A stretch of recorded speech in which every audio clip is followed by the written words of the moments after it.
Desde 2008 eu falo aqui sobre arquitetura e decoração, temas que eu adoro e que permeiam a questão e o universo do morar. Mas eu entendo que esse assunto seja muito mais amplo, que as casas que a gente habita têm reflexo direto em quem a gente se torna e, consequentemente, na sociedade que a gente constrói. Bom, serão algumas temporadas e nessa primeira temporada tem 2 empresas que embarcaram com a gente nesse projeto. A Copa Energia e a VCA Filmes. A Copa Energia é líder de mercado na América Latina e há mais de 70 anos entrega energia para a maioria das casas brasileiras pela Copagaz e pela Liquigás. A VCA Filmes está com a gente há bastante tempo, assinando boa parte dos nossos conteúdos em vídeo. Então, sempre quando você vê um conteúdo bem feito, tenha certeza que é da VCA. Agradecimentos feitos. Hoje a conversa é com a Camila Jordan, da Teto. E foi bem emblemático a gente trazer essa primeira conversa, porque a Camila vai contar um pouco sobre como as casas têm conexão direta com a nossa presença no mundo. Então, estou bem feliz em começar essas conversas com a Camila. Esse é o Em Casa, o videocast do Casa de Valentina. Hoje é um dia muito especial. Eu escolhi a Camila. Camila, você sabe que você vai abrir esse formato. Nossa, obrigada. Eu acho que tinha tudo a ver, sabe? Falar sobre morar com você no primeiro episódio. Vou fazer uma apresentação da Camila.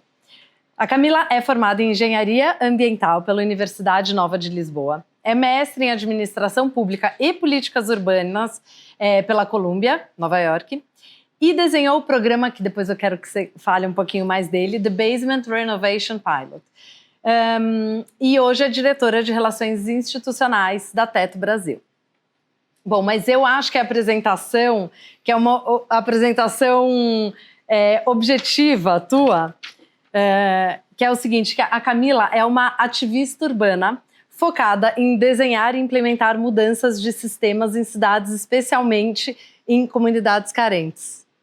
Eu acho que é uma maneira mais clara, né, de te apresentar. E para quem não conhece, eu vou fazer uma apresentação muito rápida da Teto, mas daí a gente vai falar mais sobre a Teto. Hoje a Teto é uma organização social focada em desenvolvimento comunitário. Ela nasceu em 97, então já tem bastante tempo, no Chile, com um grupo de jovens que decidiram unir forças para transformarem a vida de famílias através de moradias dignas. De lá para cá, a Teto está presente em 18 países, é isso, né? Da América Latina. E daí eu peguei os dados do último relatório eu peguei os dados do relatório de 23. Então, a gente está terminando ainda. Se ele estiver desatualizado, você me avisa. São mais de 90 mil voluntários. A Teto, né, já mobilizou mais de 90 mil voluntários, possibilitaram que mais de 14 mil pessoas tivessem acesso à moradia digna e entregaram mais de 327 projetos de infraestrutura. Bom, a minha ideia em conversar com a Camila é falar um pouco sobre a casa como instrumento de garantia da nossa existência como cidadãos. Então, eu acho que é bem simbólico a gente começar com essa conversa. Primeiro, obrigada por ter vindo. Vou começar com a seguinte pergunta. Eu estava relendo ultimamente os Cidadanias Mutiladas, do Milton Santos, e daí ele começa, no segundo e terceiro parágrafo, com algumas perguntas. Então, o que é ser um cidadão, né? O que é ser um indivíduo completo? Isso é, um indivíduo forte. O que é ser classe média? Ser classe média é ser cidadão? O que é ser um cidadão nesse país? Os negros nesse país são cidadãos? E a minha pergunta para você é a seguinte: é possível ser cidadão sem ter uma casa? Difícil começar com essa pergunta, mas assim, acho que não. Em primeiro lugar, acho que inclusive, ano passado a gente fez um exercício que era como seria imaginar o Brasil até o mundo se todo mundo tivesse acesso à moradia digna? Se a gente começasse por aí, né? Como seria todo o resto, né? Então, acho que... eu acho que a gente esquece, na verdade, o quão importante é a moradia no nosso dia a dia, porque ela está tão entranhada na nossa cultura, na nossa vivência, né, em tudo na nossa vida, que que eu acho que a gente não coloca ainda a importância suficiente, principalmente quando a gente fala das desigualdades que existem, né? Então, por isso que na Teto a gente trabalha a partir desse... E a Teto cresceu e nasceu a partir desse princípio da moradia, de entender que né, os jovens que começaram esse movimento em 97, na verdade, eles tinham ido fazer uma reforma de uma capela. E nesse trabalho em conjunto com a comunidade, eles perceberam que as pessoas precisavam era de moradia. E daí começa Um Teto para o Meu País, né, o nome original era Um Teto para o Meu País, com uma meta de construir 2.000 casas para o ano 2000. Olha. E aí foi se expandindo, virou um movimento na América Latina e foi se expandindo até hoje estar em 18 países da América Latina, né? Mas é isso, acho que o que a gente aprende, o que a gente vê quando a gente trabalha em conjunto, né, com os moradores e moradoras das favelas, e na Teto a gente acaba também trabalhando sempre nas favelas mais vulnerabilizadas, mais invisibilizadas, onde realmente a situação de moradia, a gente tem trabalhado muito com esse conceito de que é uma emergência, né, na Teto a gente enxerga quem está morando hoje num piso de chão de terra, sem janela, sem banheiro, né, numa casa feita de restos de materiais. É uma emergência isso, não é simplesmente um déficit habitacional. É uma emergência habitacional, você está vivendo nessa situação, né? Então, a gente atua a partir daí, a partir do entendimento que para qualquer outra coisa funcionar na vida dessa pessoa, ela pelo menos precisa dormir uma noite tranquila. Minimamente tranquila, né? Numa casa que ela sabe que não vai desabar com a próxima chuva. E que a gente sabe que isso tá ficando cada vez mais grave nessa situação. Então... E que não é exceção, né? Isso é que é muito... É surreal, né? É como se eu estivesse vivendo meio num metaverso. Não é exceção. Sim. Então... E é uma realidade muito escondida, na verdade, né? Porque no imaginário coletivo... brasileiro, principalmente, a favela, ela é a favela consolidada, aquela favela que já tem as casas de alvenaria, né, que já tem até um capital social mais desenvolvido, né, já está em contato já tem lideranças comunitárias desenvolvidas, já tem outras ONGs, tem ONGs de base local, projetos sociais, já tem alguma interação com o poder público. Até tu trabalha naquela favela que nunca ninguém ouviu falar. Que não tem contato nenhum com nada. Então vocês têm esse filtro na hora... Então a gente não atua em favelas como a Rocinha, Paraisópolis, Complexo do Alemão, assim, favelas muito grandes já estão mais consolidadas. A gente realmente foca naquelas que estão... onde a maior parte das pessoas ainda mora em barracos de madeira, onde o nível de vulnerabilidade ele é muito elevado. Hoje a gente está em 5 estados. A gente está no Rio... São Paulo, Bahia, Pernambuco, Distrito Federal, Paraná, e a gente também vai começar uma atuação no Rio Grande do Sul. Ah, tá. A partir da emergência. Da questão das enchentes. Queria que você me falasse um pouquinho da metodologia, do Moradia Primeiro. Uhum.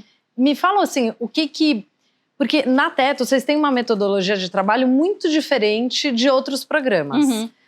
Me explica um pouco sobre isso. Perfeito. Me fala um pouco. Bom, a metodologia de Moradia Primeiro, na verdade, ela nasceu nos Estados Unidos com foco em pessoas em situação de rua.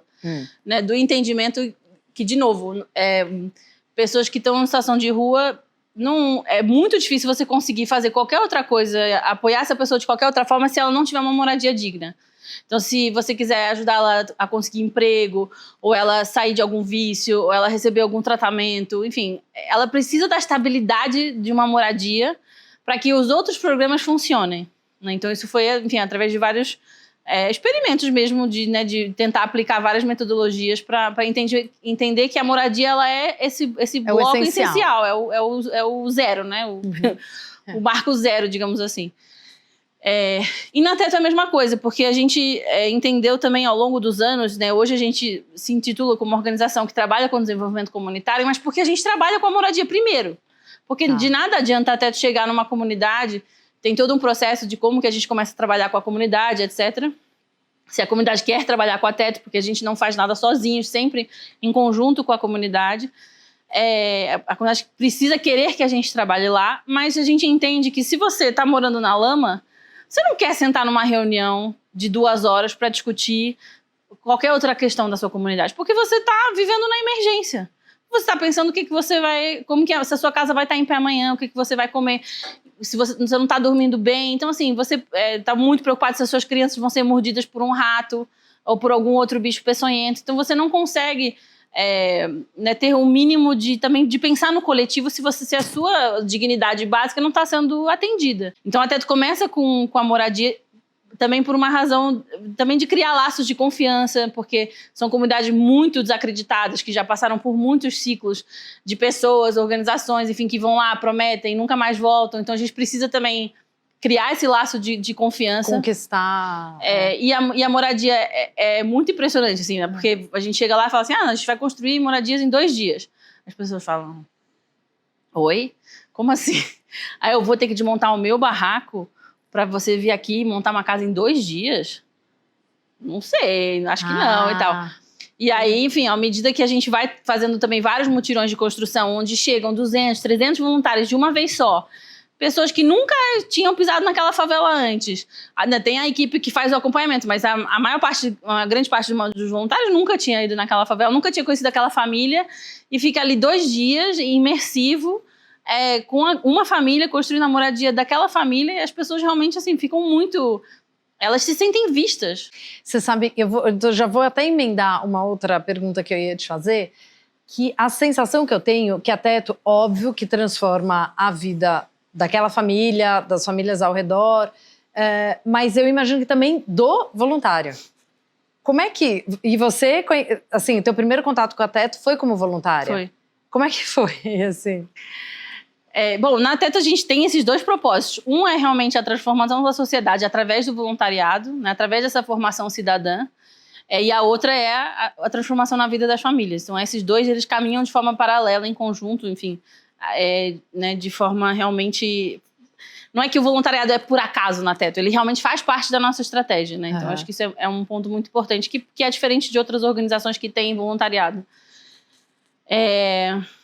Eu comecei, foi muito engraçado, assim, a história, eu vou contar muito brevemente, mas a minha mãe viu, isso foi em 2013, até estava chegando no Rio de Janeiro, ia ser a primeira construção, na época que fazer crowdfunding ainda era uma notícia, assim, né? Meu Deus, aquela organização tá fazendo crowdfunding.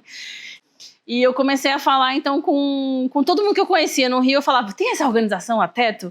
E aí eu começava a falar da Teto. Olha! Até que em algum momento eu consegui... Isso já tinha passado uns meses depois desse momento, assim, da doação.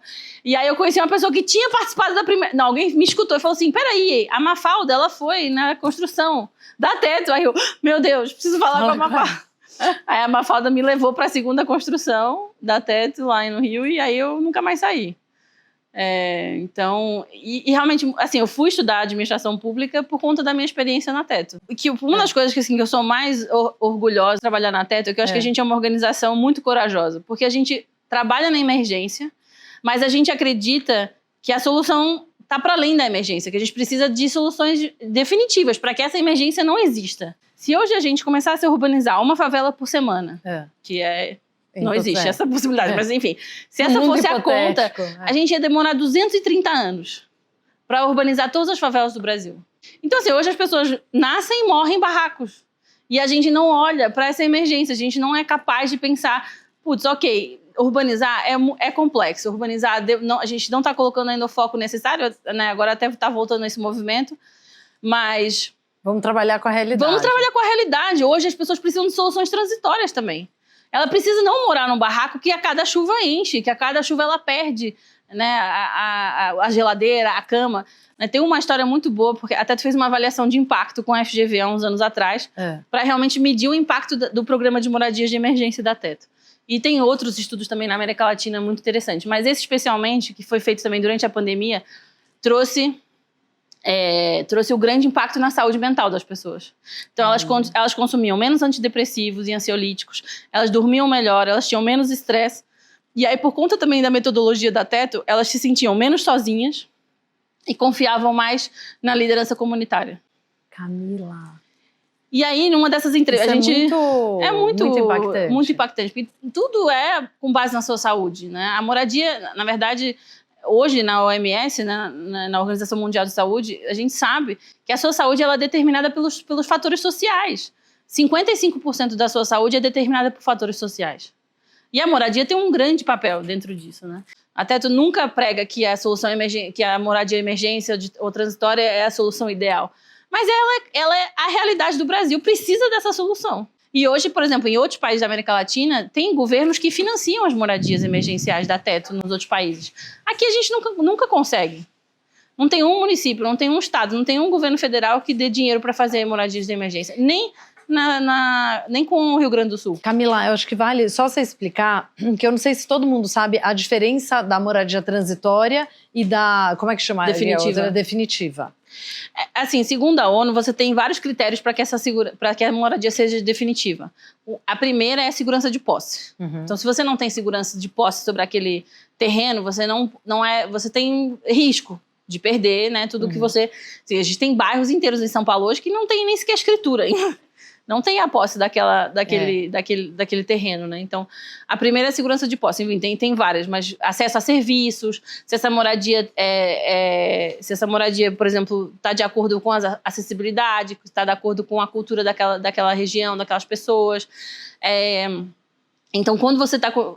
E se ela também tem todas as estruturas necessárias, ela tem água, luz, saneamento, etc. Né? Então, hoje, na maior parte dos lugares onde a gente constrói, não tem saneamento, não tem né, eletricidade regular. Então, tudo isso faz com que a moradia, mesmo se a gente construísse uma moradia de bloco, com tijolo, etc., numa favela...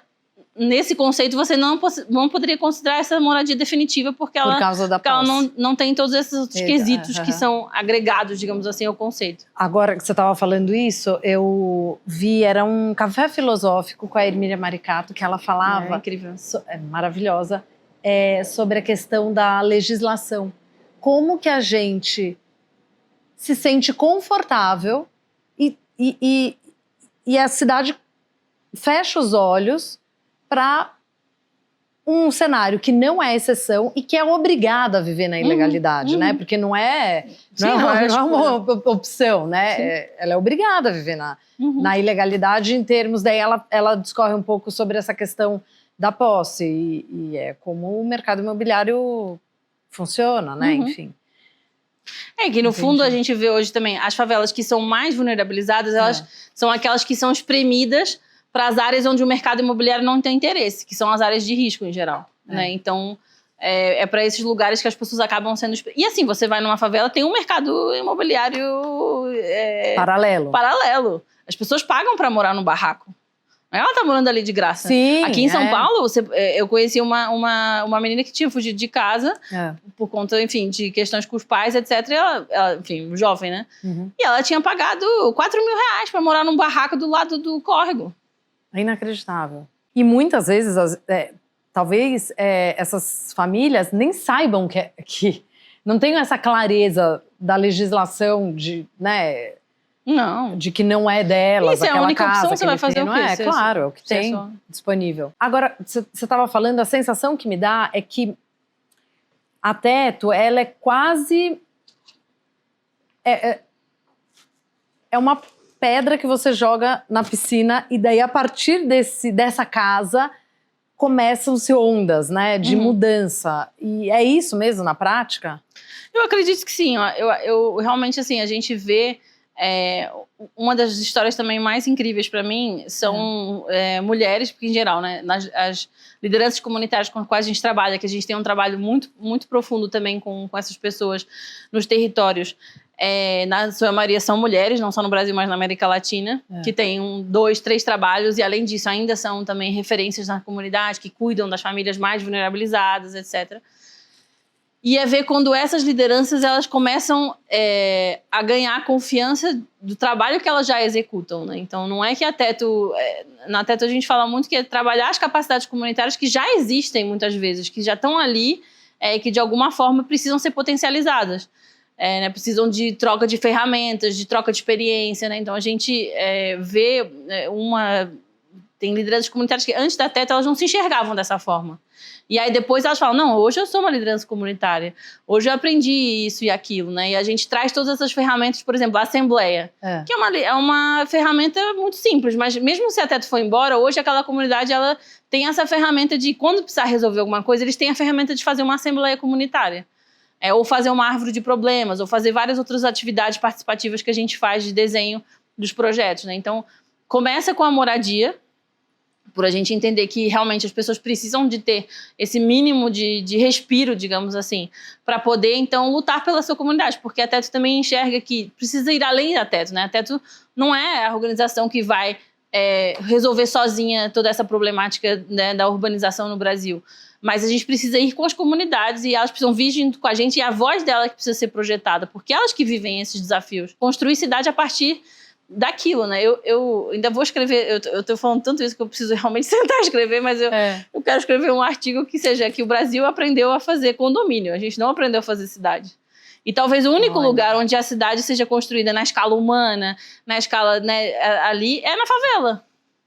É no lugar que a cidade brota de forma orgânica. Claro, sem todos, muitas vezes, né, os recursos necessários para fazer daquele lugar efetivamente, né, um lugar 100% agradável, mas é muito mais agradável uma escala humana do que outras escalas, por exemplo, de carro, que hoje em dia a gente já sabe que não é o futuro das nossas cidades.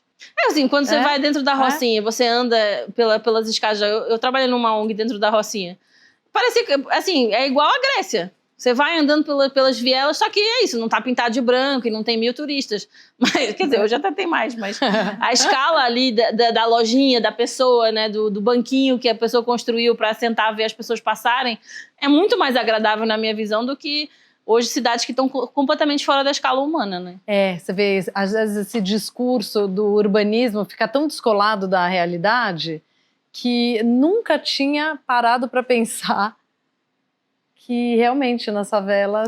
E hoje está voltando, né? Hoje, né, Paris e várias outras cidades com a cidade 15 minutos, nada é mais do que uma favela. A favela já é 15 minutos.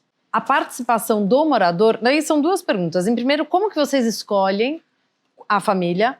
E se você entende que a participação do morador é fundamental ali também, para o pós, né, depois da entrega. Não, com certeza. A participação dos moradores é absolutamente... faz parte do nosso DNA, juntamente com o voluntário, né? Essa troca, esse encontro também improvável que acontece, né, em sociedades hipersegregadas como a brasileira, esse encontro entre o voluntário e o morador é essencial para o nosso trabalho. E eu acho que para a construção de cidades que sejam realmente justas e integradas, né? De integração socio-urbana. Que é isso, a gente ter cidades mistas, a gente ter prédios mistos, a gente ter vários tipos, né, de renda vivendo nos mesmos bairros, né? Ter realmente cidades mistas. Mas, enfim, a participação dos moradores é essencial. Inclusive, assim, até seria pior se não tivesse a participação dos moradores e das lideranças. Tanto que eu acho isso muito lindo na história da Teto, que a Teto, durante muitos anos, só fazia moradia. E aí a gente teve uma época que a gente fazia muitos encontros, desde a pandemia a gente não tem conseguido ainda fazer, mas queremos voltar no futuro, que são encontros latino-americanos de lideranças comunitárias. E num desses encontros, que tinha lideranças de várias, né, favelas da América Latina, as lideranças falaram: legal, a gente faz moradia com vocês, mas e agora? O que mais a gente vai fazer? Porque a gente precisa de segurança de posse, porque a gente precisa de água, porque a gente precisa de saneamento, porque a gente precisa de educação, porque a gente precisa ser cidadão total. Mas isso só veio a partir da moradia. Isso eu acho incrível. Mas foram as próprias lideranças que trouxeram essa demanda para a Teto. E aí a Teto reescreveu a metodologia para incluir o desenvolvimento comunitário, para incluir os outros direitos que vêm após, né, nessa visão, que deveriam vir em conjunto, né? Mas no caso vem separadamente da moradia. Então, é isso. A Teto seria outra organização se a gente não tivesse no nosso DNA realmente a participação dos moradores dessa forma horizontal também. Eu anotei um trecho aqui, mas eu nem ia perguntar sobre ele, mas é que eu acho que ele tem muito a ver com isso que você falou da Joyce Bert, que é o seguinte: não dá para pensar que o racismo pode ser apenas tratado no nível social, porque é no território que ele se estabelece, é na divisão das cidades que ele se consubstancia. No direito de ir e vir que é cerceado. Esse é um assunto que, enfim, que os urbanistas têm que se dedicar, e daí ela discorre um pouco sobre isso. Mas é assim, no mundo real, né? Uma coisa é o que o papel fala. No mundo real é totalmente diferente. As coisas acontecem, não é só nessa esfera da discussão do Instagram, né? Muito além, eu deveria ir muito além. Não, eu acho que isso é incrível também na Teto, realmente a nossa presença territorial em territórios que hoje estão completamente invisibilizados, né? A Teto faz, inclusive, projetos de coleta de dados, né? A parte de dados ela é muito importante para a Teto. E a gente faz pesquisas e publica, etc. E a gente tem um mapa, que é o mapa de direitos, onde essas favelas, através da coleta que a gente faz, elas estão mapeadas. E esses dados hoje não existem em lugar nenhum, porque tem muitas favelas, inclusive, que o IBGE não passa, né? Que ele não entra nesse território. Já melhorou esse ano, né, em 2022, fizeram um movimento muito grande, inclusive, do IBGE, de se juntar com algumas organizações locais, favelas, né, como para mapear, etc. Mas ainda não é compreensível do jeito que é necessário para a gente poder... Porque os dados é a base da política pública. Né? Sem dados, você não tem orçamento, você não consegue, né, priorizar certos territórios. Né? Então, a Teto também trabalha muito dentro disso, e é uma coisa que eu prego bastante, que é a política pública, ela deveria ser a malha mais fina possível, para que a pessoa mais vulnerável não caia dessa malha. Hoje essa malha ela é grossíssima, assim, milhões de pessoas passam por essa malha e entram no esquecimento. Isso que é realmente a construção de uma cidade integrada. Bom, a gente tem uma metodologia de mapeamento que hoje a gente usa várias tecnologias também. A gente também vai muito para territórios através de indicação, né? Hoje a Teto também já é conhecida e tal, então as lideranças ligam, sabem, se mobilizam dessa forma para a gente ir lá visitar. E a gente sempre, enfim, tem que fazer um cálculo entre, né, recursos, voluntários e quanto que a gente consegue de projeto para investir naquela comunidade, etc. Mas é sempre priorizando os territórios mais vulnerabilizados, assim, né? Então, e que também que é possível trabalhar, porque às vezes também não tem mobilização, um mínimo de mobilização ou de interesse comunitário também acontece. Então a gente apresenta o trabalho da Teto e a comunidade tem que fazer um abaixo-assinado. Sim, queremos que a Teto atue aqui. Aí todo mundo assina. Bom, no teu TED, você começou de um jeito tão interessante que você pediu para todo mundo fechar os olhos e falar o que imaginar a casa, o espaço predileto, enfim. E daí a nossa pergunta é a seguinte: como é que você responderia isso? Qual que é a tua casa? Eu acho que é o lugar assim onde eu me sinto segura, né? Onde eu me sinto segura de estar com as pessoas que eu amo, né? Então a minha casa para mim é esse momento da minha introversão, né? Porque onde eu posso estar sozinha, onde eu posso, né, ter esse privilégio de me recarregar as minhas energias. Para mim também é muito sobre isso. Eu aprendi, tava falando, meu avô também, né? Ele foi imigrante, morou em muitos países. E um dia ele falou uma coisa que eu falei assim, nossa, eu sou igual a ele. Foi tão engraçado, porque ele falou assim, não, eu sempre me senti em casa onde eu estava. Olha. Eu sempre pertencia àquele lugar. E eu tenho muito isso, assim, o lugar onde eu moro, eu sempre gosto de andar a pé, eu gosto de conhecer os lugares. Agora, você veio por causa da Teto? Ou não? Não, na verdade, eu estava no projeto, né, lá do Basement Development, mas o meu visto não saiu. Daí aí eu tive que voltar. Voltou. Fala um pouquinho desse projeto. Esse projeto é incrível. Inclusive, é tão engraçado, porque quando eu me candidatei à vaga do projeto, na entrevista eu só falei da Teto. E aí, porque era muito, conceitualmente era muito parecido, era selecionar famílias, acompanhar as famílias durante o processo. Então, basicamente, e é uma história muito bonita esse projeto, inclusive depois, coitado, ele perdeu bastante força por conta da pandemia, mas era um projeto de um resultado de uma luta de ativismo local muito grande. Então, em Nova York existem, e não só em Nova York, mas em Nova York casas que tem um porão. Um subsolo ali, né? Só que esse porão ele não é totalmente no subsolo, ele fica, se for considerado até 50%, ele ainda é considerado porão, depois, enfim, tem outras denominações. E aí o código de construção em Nova York ele é muito restritivo. E é muito... Então, para essas famílias, em geral, que também alugam de forma ilegal, elas não conseguem fazer as obras normalmente necessárias para que seja um local efetivamente legal para você alugar. Então, todo mundo está na ilegalidade. E acontece que as pessoas também sempre tinha muitos acidentes. Então, assim, acontecia um fogo, aí a pessoa não tinha a saída, morria, porque ou enchia. Assim, era uma condição degradante desses porões. Exato. Porque é isso, para ter todas para estar de acordo com o código total de construção, era muito caro. Então as famílias também, que eram donas das casas, não tinham condições de financiar essas obras, etc. E aí tinha todo um estudo que foi feito de muitas organizações e think tanks em Nova York, mostrando o potencial, na verdade, desses porões. Porque se você pensasse em tecnologias diferentes, se você tivesse um código de construção que não fosse restritivo e sim a partir, né, dos resultados, digamos assim, não tanto assim, essa janela precisa ter essa orientação dessa forma, mas talvez se você conseguir ter a luz suficiente e o ar suficiente não poderia estar. Então, era um objetivo, assim, também de mudar essa legislação. De viabilizar. Tem muito sentido, muita similaridade com a teto, Não, e você né? cria, assim, eles tinham assim, e seria uma das formas mais baratas, na verdade, de você construir habitação social, porque você não precisa, você só precisa reformar. Uhum. Você não precisa comprar na terra, não precisa nada. E aí tem várias questões também, por exemplo, do estacionamento, das leis de estacionamento nos Estados Unidos que são super complexos, enfim. Mas, basicamente, num dos processos de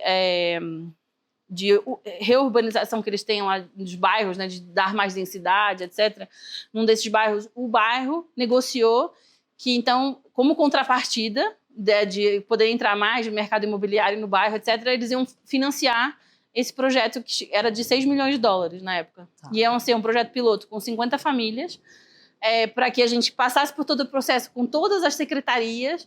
Então, foi uma ONG que ganhou, que foi a ONG que me contratou, e a gente tinha várias outras ONGs que iam apoiar, e a gente ia trabalhar com a cidade de Nova York para, então, selecionar essas 50 famílias, fazer o processo todo de reforma das casas, algumas a fundo perdido, outras com algum crédito muito baixo, dependendo da questão de renda daquela família. E essas famílias depois iam poder alugar esses porões, também por um preço mais baixo, para outras famílias.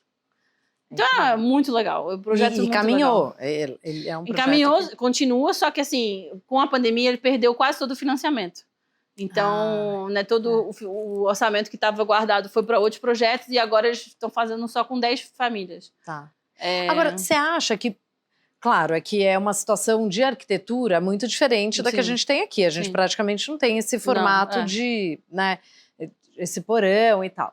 Mas a gente tem muito prédio abandonado. Sim, com certeza. E eu não vejo esse movimento. Tem umas coisas incipientes ainda, né? Para o tamanho da problemática. Mas tem inclusive a Teto e eu, como conselheira, eu faço parte da Frente Parlamentar de Centros Urbanos no Congresso, que tem também muito essa linha, assim, de como que a gente também fortalece os centros urbanos. Com o que tem, né? Com o que já existe, com as estruturas que já estão construídas, que já tem saneamento, água, porque, na verdade, isso também é uma questão muito, muito importante, a gente, no Brasil, a gente acabou tornando as nossas cidades muito espraiadas. E isso, até economicamente, é ruim, porque você gasta muito mais recursos para levar a água para lá, para cá, do que se você tivesse uma cidade mais concentrada, né? Mais densa. Que, claro, que tem que se pensar a densidade também, não é assim qualquer coisa, né? Porque também é preciso pensar isso de uma forma correta. Mas é isso, a gente sabe que hoje existem muitos prédios abandonados, inclusive o Instituto Polis tem um estudo, né, que mostra a quantidade de prédios abandonados e a quantidade de pessoas que estão em situação de rua e que poderiam morar nesses lugares. Mas, infelizmente, a gente ainda está atrasado. Muito incipiente, né?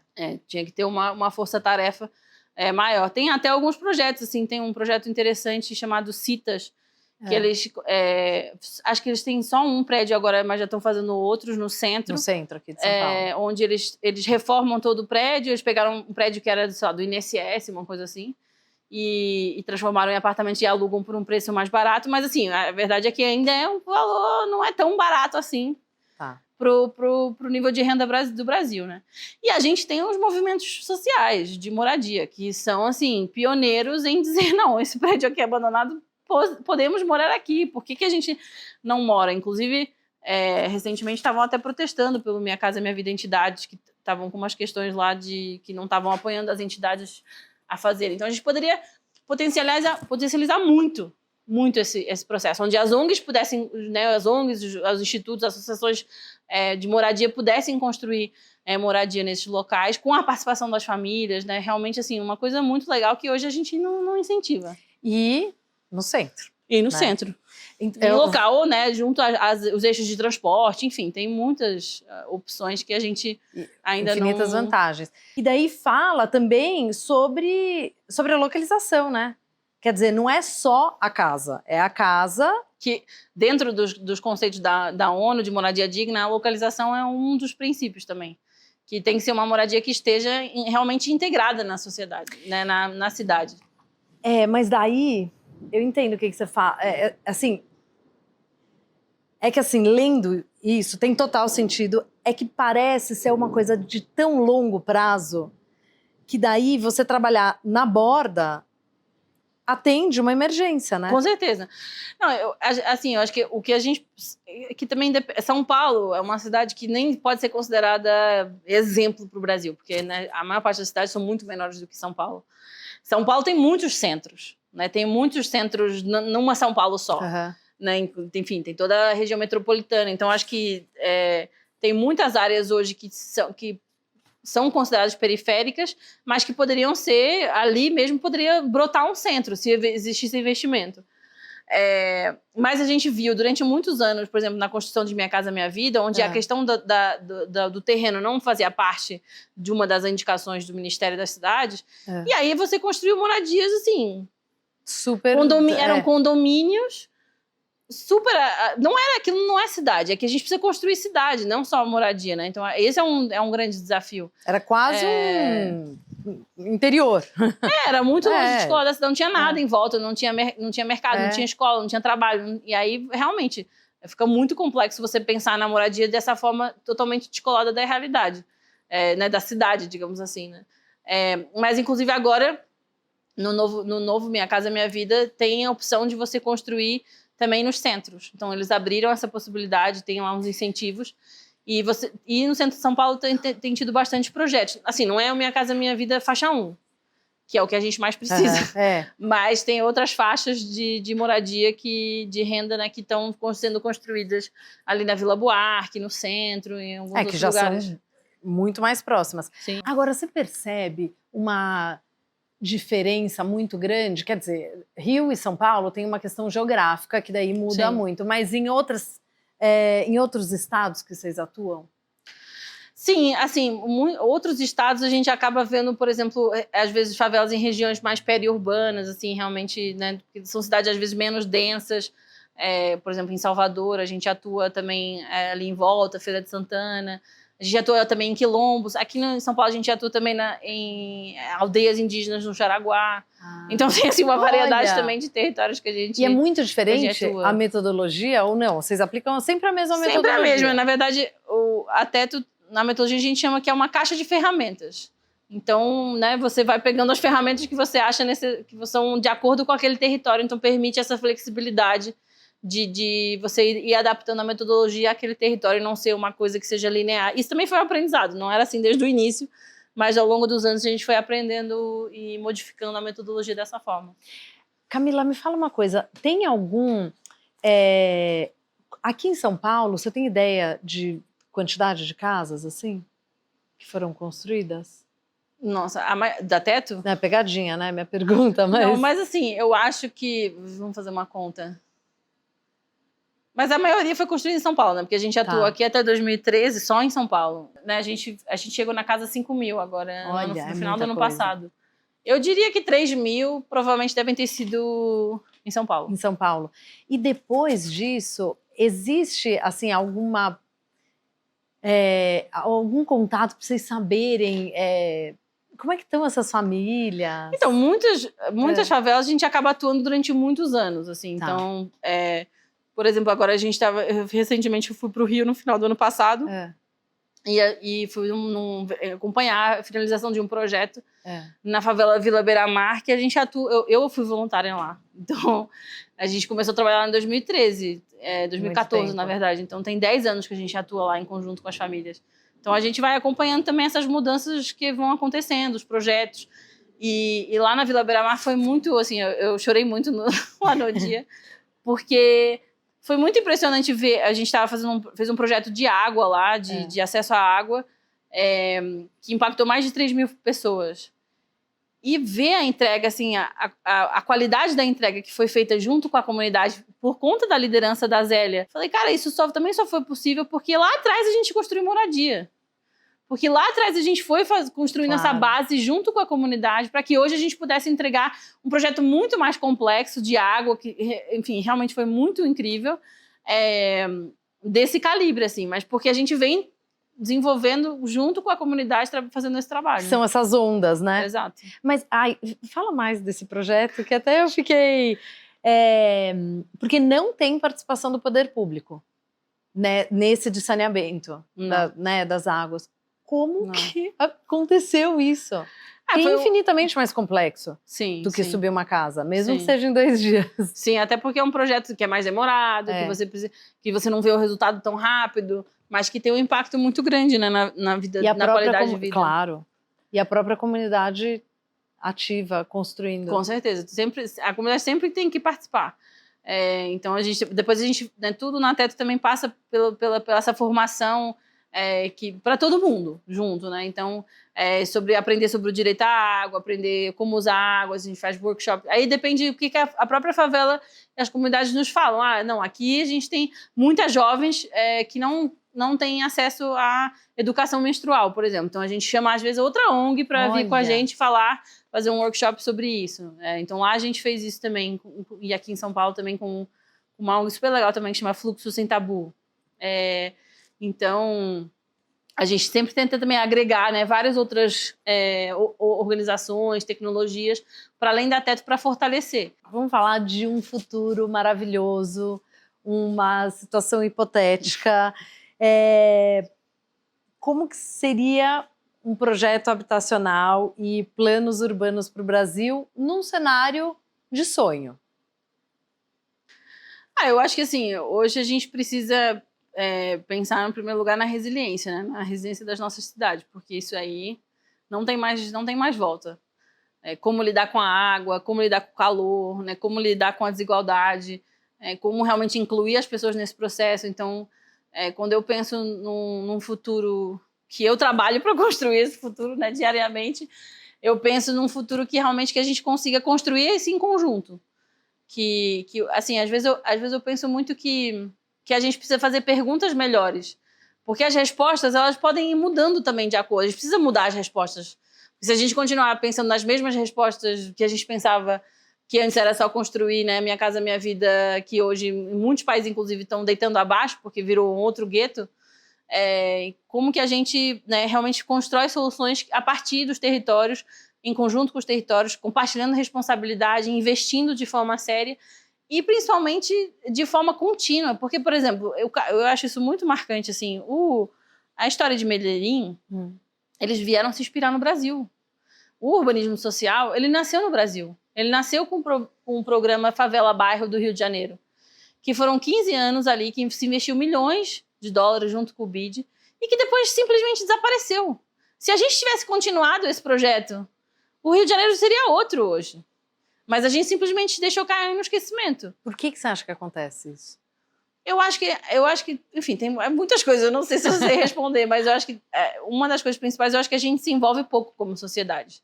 A gente não tem um pacto de sociedade que todo mundo diz, eu não quero mais desigualdade no Brasil.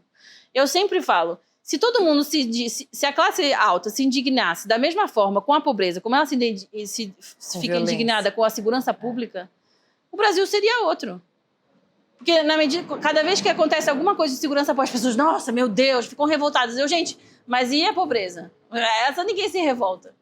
Então, se as pessoas que estão hoje no poder não abrem espaço para outras pessoas, não têm o compromisso de que a gente realmente quer construir uma cidade, um país, uma sociedade inclusiva, é muito complexo, né? Porque a gente também não tem que votar nas pessoas que têm esses projetos, tem que acreditar que a política pode ser diferente, o que no Brasil é muito complexo, né? A política é muito desacreditada, mas se a gente escolhe não se envolver, é pior, né? Porque a gente acha que só votar a cada 4 anos, a cada 2 anos vai solucionar, não vai, a gente precisa estar ali, a gente precisa se envolver, a gente precisa fazer parte, fazer voluntariado, a gente precisa estar próximo do deputado, o que ele está votando, ele está indo, não está indo. A gente precisa ser ativos na sociedade. E eu acho que isso é uma coisa que a gente aprende muito na Teto, essa importância de você fazer parte, realmente colocar os pés no território, colocar os pés na sua cidade, aprender o que é a sua cidade, quem vive na sua cidade, como as pessoas vivem. Porque é isso. Porque senão a gente tem São Paulo dessa forma. A pessoa que mora no Alto de Pinheiros vive 27 anos a mais do que uma pessoa na Brasilândia. É um número grotesco, né? Não, é inacreditável, mas ele é real. Então, assim, se a gente não realmente, como sociedade, não acredita nesse pacto, que eu acho que a gente hoje não acredita ainda, é difícil. Eu adorei a nossa conversa. Obrigada pelo convite. Nossa, Camila, olha... Adorei a conversa com a Camila. Estou muito feliz de realmente ter dado o pontapé inicial nesse projeto, ainda mais falando do trabalho da Camila e te apresentando um pouco mais sobre a Teto. Quero também fazer um agradecimento à Copa Energia e à VCA Filmes que embarcaram com a gente nesse projeto e já estou ansiosa para a nossa segunda conversa aqui no Em Casa.